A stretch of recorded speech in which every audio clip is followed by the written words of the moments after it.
which is not near you. We are recording. Hello and welcome. Happy Friday. Thanks for stopping by.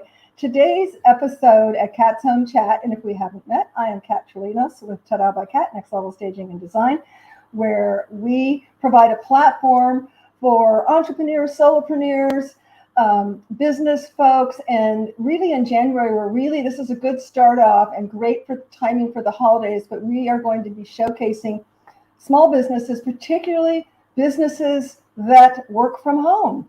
Solopreneur, entrepreneur, but work from home, because it's all things home that happen at home. And I really want to support small businesses, no matter what part of the country that you're in. So reach out to me if you'd like to be a guest. We're booking for January already.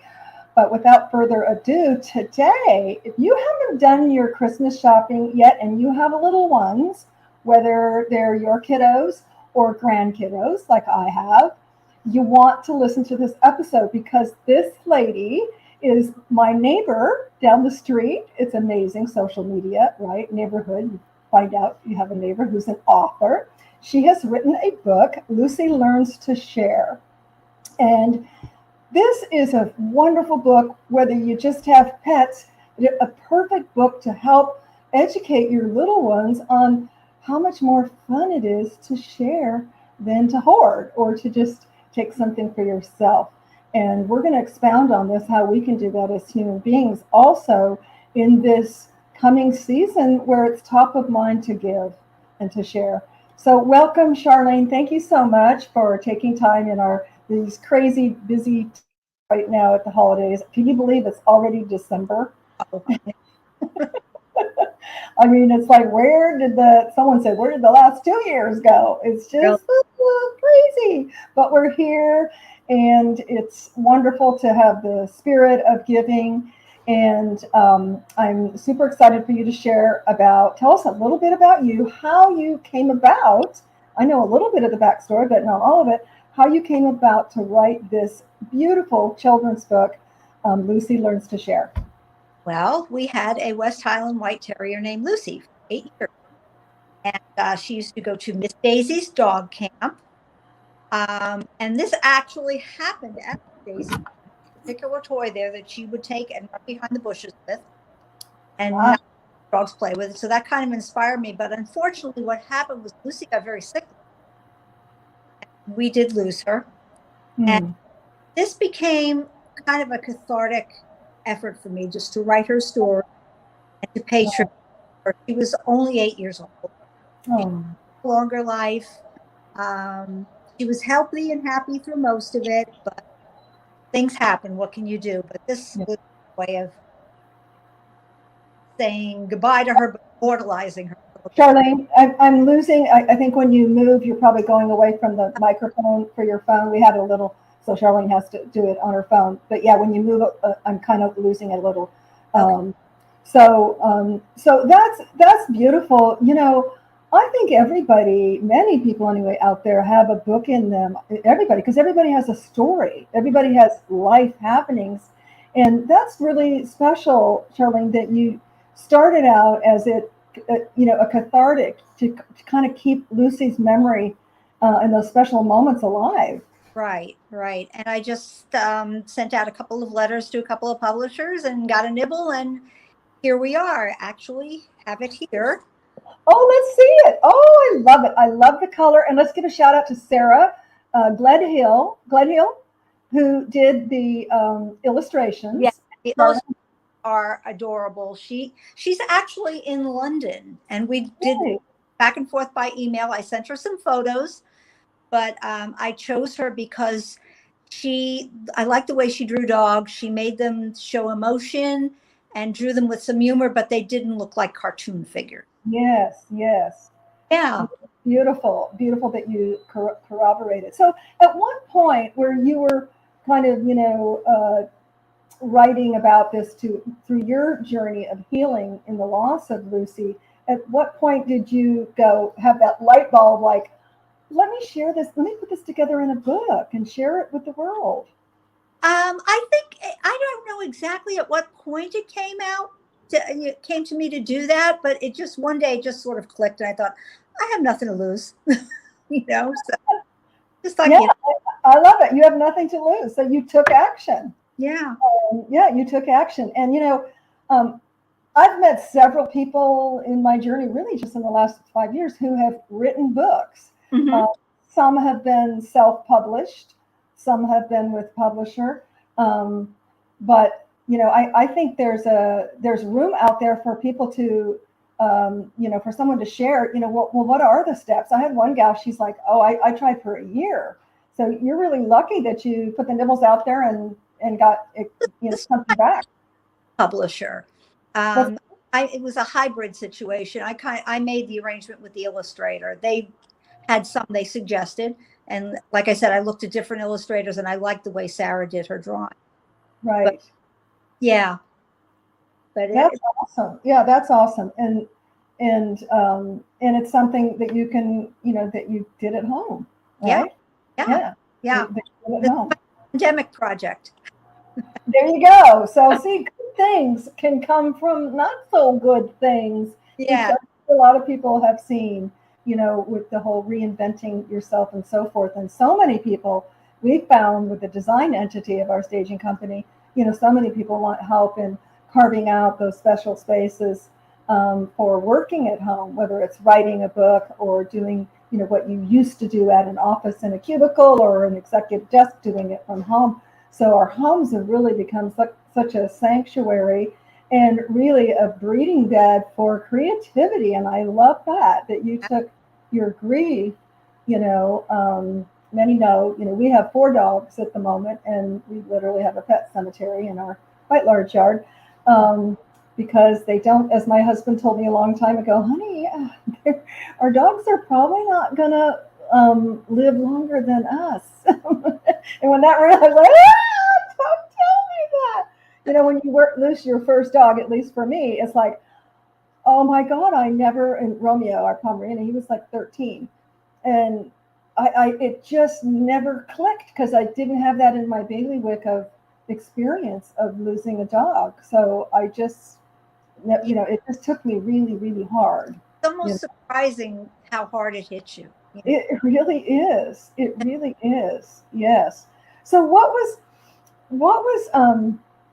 besides the sharing, and that's a really, really cute story. So tell us a little bit about and how that threads in, without giving it totally away, but for parents who, they need some stocking stuffers, gifts, etc., for kids and grandkids. Tell us about the kind of the message from Lucy starting out not wanting to share at this doggy daycare, and then what happened?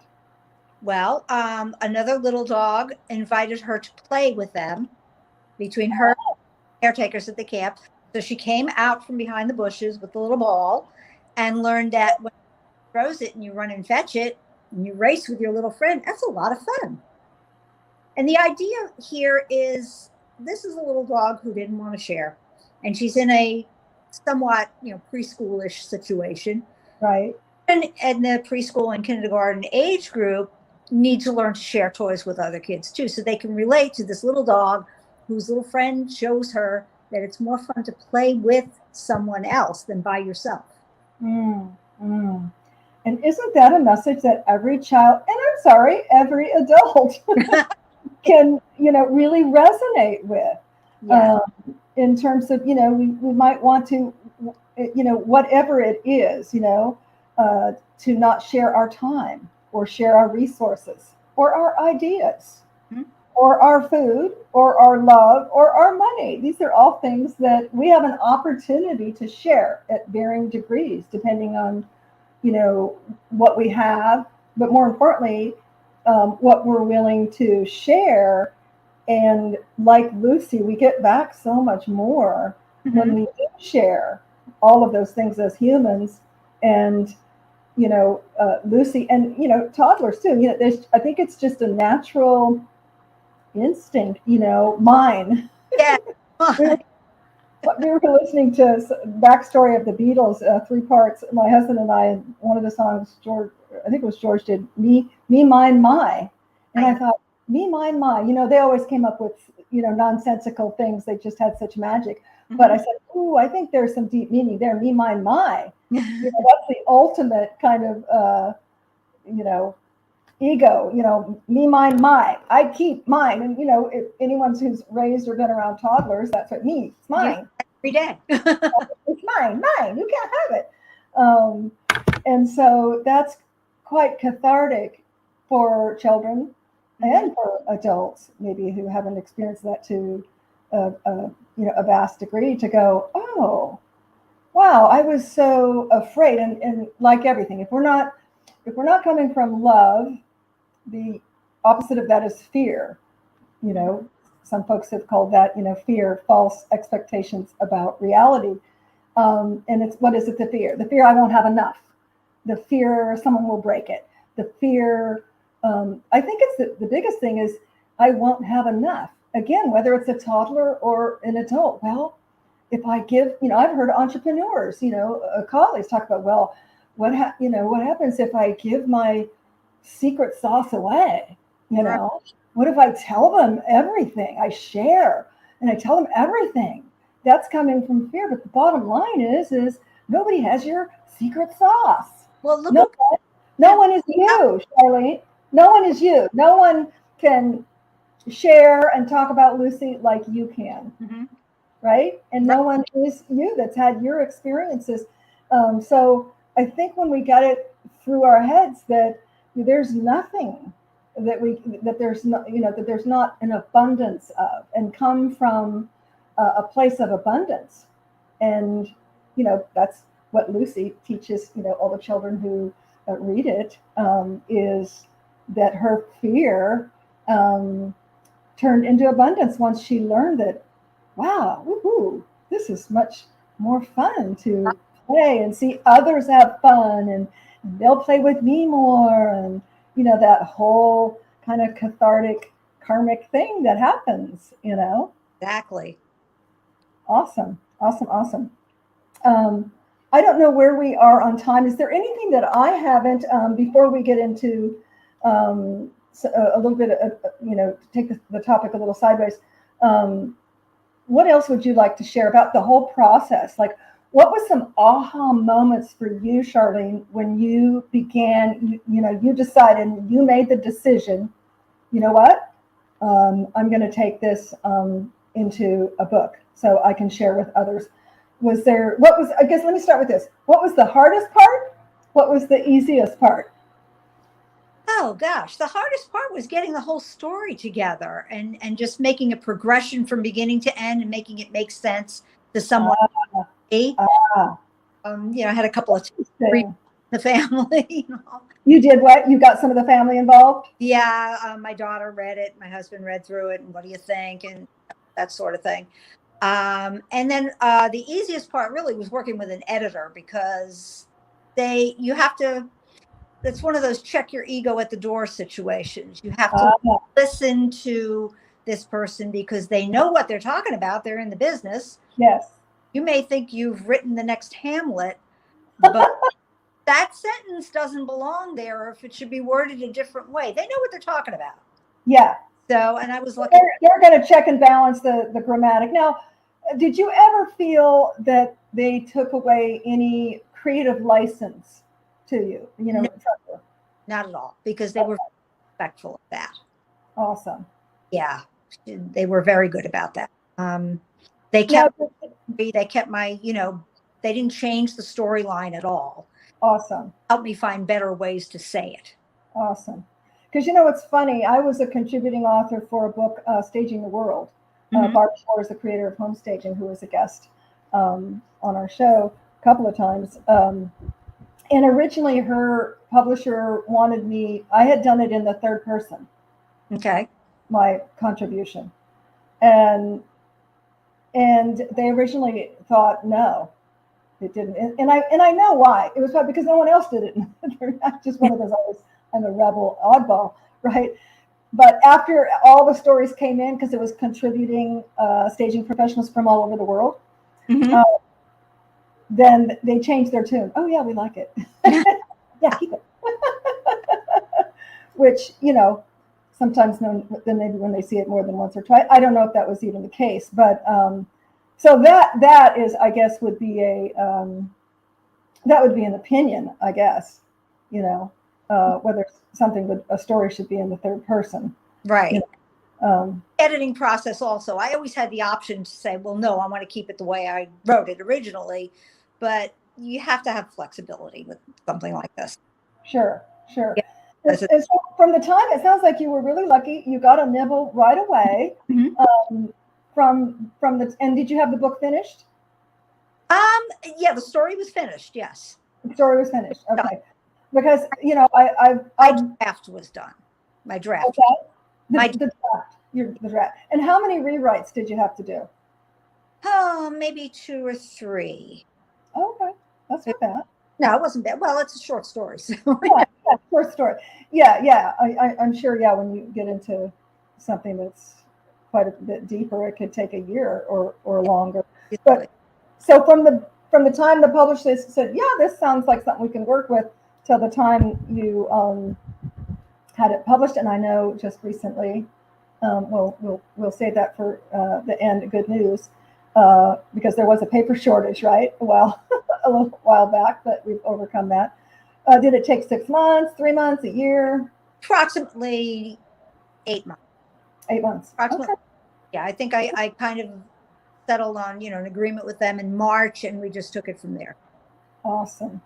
So Lucy Learns to Share was birthed in 8 months. Yes. I like that. And just in time for the holidays. Again, guys, if you're just tuning in here, I have a local solopreneur, Sharlene Novak, who lost her beautiful little Lucy West Highland Terrier. Am I saying it right?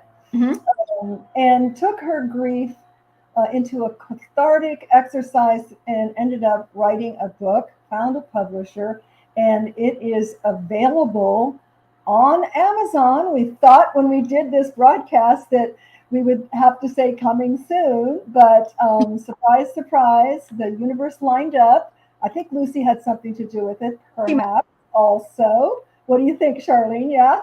I agree. She was a stubborn little girl. There you go. I knew that.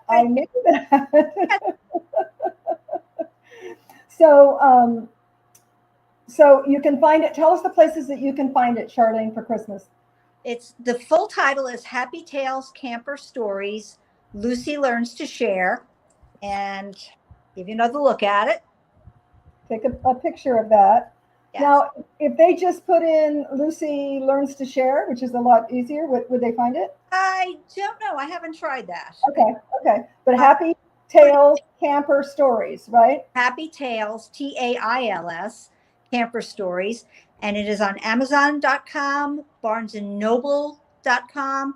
It is also available through local bookstores. We have a really lovely local bookstore right here in the Woodlands. It is called Village Books, and it is at 9955 Woodlands Parkway by the Walmart. So if you're one of those, you want to touch it, feel it, kind of feel the energy of Lucy Learns to Share, you can go over to the local bookstore. If not, Amazon and Prime, or just a click away. Yeah. And what does this book retail for about? $12.99. $12.99. Okay. Perfect stocking stuffer or gift. Yes. For your kids or your grandkids. Especially if you have one of those kids in the family that tends to hoard the Lego blocks or the Yes, if you've got a hoarder out there, a little kiddo hoarder, who says, me, my, mine. There you go. Siblings, or even if they don't have siblings. I know, Sharlene, you and I chatted before the show. We're an only child. My husband was an only child. And so all the more it's important for only children really to learn about the art of sharing, because they will come in contact at school, other friends, relatives, etc., even if they don't have siblings.